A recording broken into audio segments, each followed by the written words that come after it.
Bangladesh boxing এ এখনো cricket football যেরকম জনপ্রিয়, বাংলাদেশ বক্সিংটা এখনো ওরকম ভাবে জনপ্রিয় না।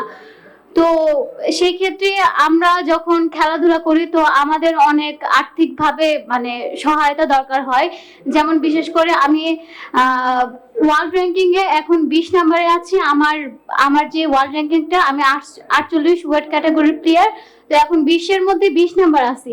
তো এটার জন্য আমার যে ডায়েট, নিউট্রিশন এবং গিয়ার এটা প্রয়োজন হয়, সেটা হচ্ছে যে আমার নিজের পার্সোনাল ভাবে এটা বহন করতে পারি না।